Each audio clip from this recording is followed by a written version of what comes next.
as I look back at my life, I'm like, there were so many narcissists and psychopaths in it. I mean, just all over the place. I just had no idea. But I guess, empaths, black sheep, scapegoats are food for narcissists. It's, narcissists and psychopaths feed on energetically. It's called whatever, energetic supply, narcissistic supply. They are attracted to us because we have a different energy to them. At the core of a narcissist, you have someone that absolutely hates themselves and is unable to see reality, but needs to feed on energy of others in order to function. You have someone who looks perfect, needs to be perfect in everything.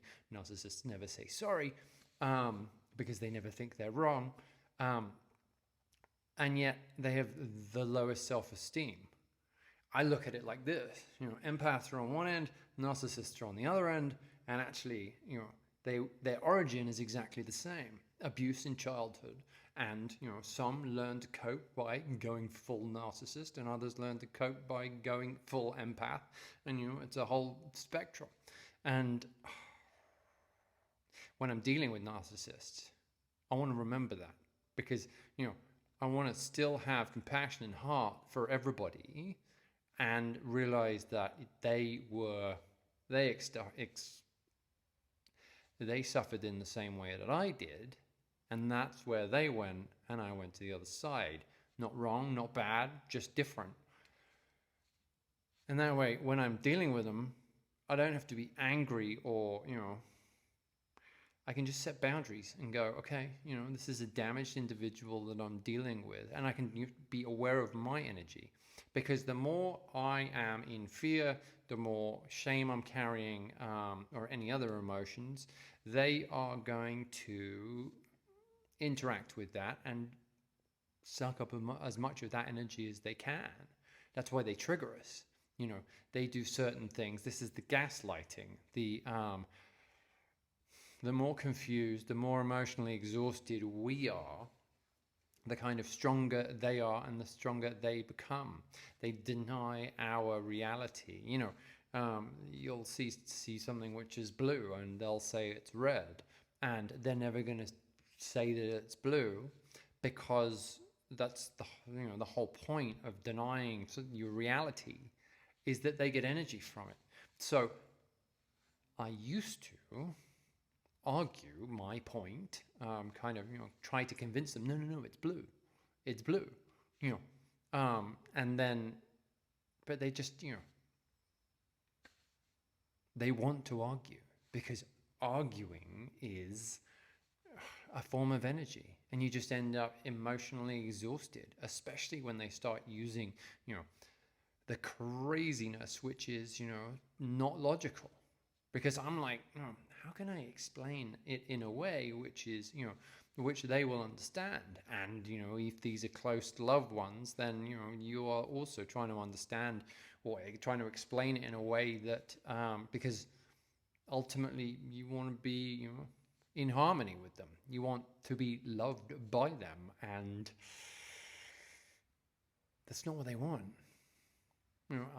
Was it Alan Watts who said, we're never loved, we can never receive the love by the ones that we want the love from the most.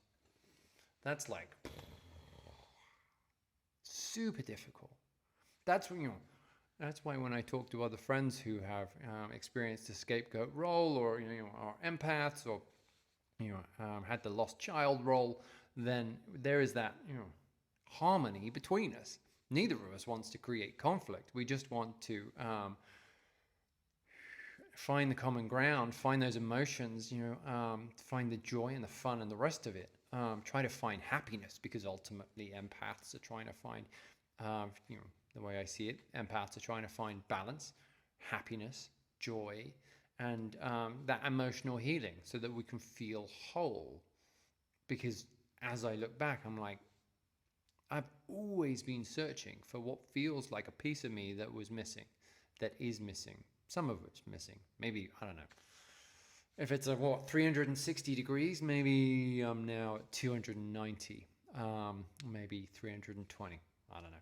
A lot of me, I've been able to heal a lot of me by doing, a lot of work, which is looking at those heavy emotions, look at what happened back then, healing that stuff, and ultimately, that I have a mantra. It's like, be nice to Mark, because that mantra is understood by a 5-year-old, because I'm always trying to confuse things.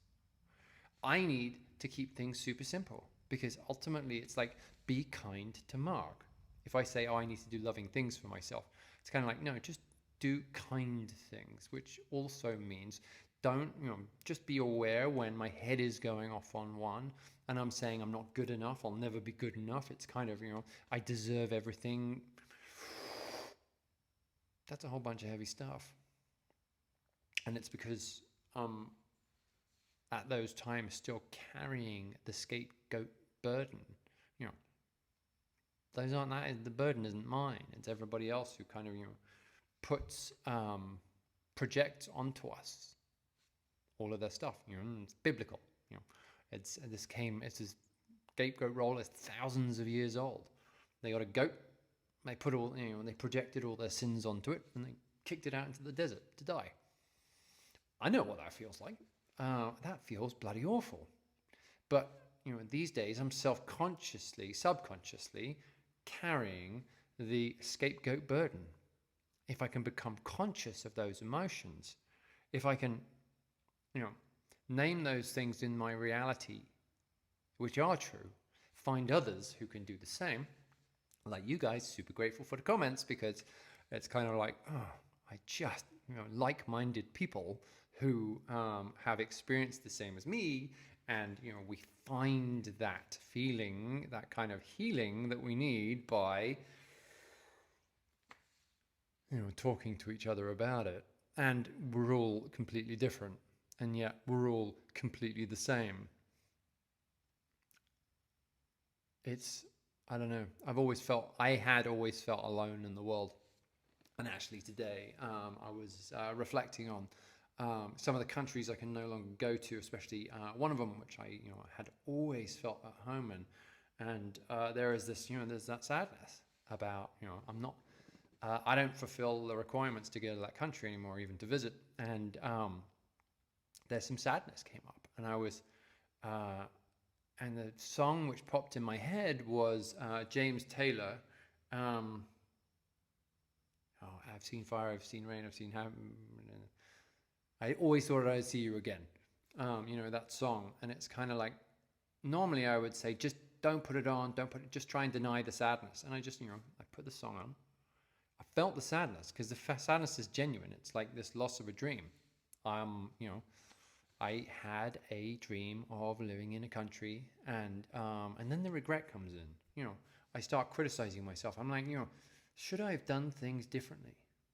But if I can pull it back and just be aware of, it's okay to feel sadness. It's even okay to feel regret. And as I look back now, I'm like, everything I've done has, happened for a reason. Even the heinous stuff. At this point, I can go, okay, I can be grateful that I went through all that stuff, because I wouldn't be here. And okay, I'm not in the country.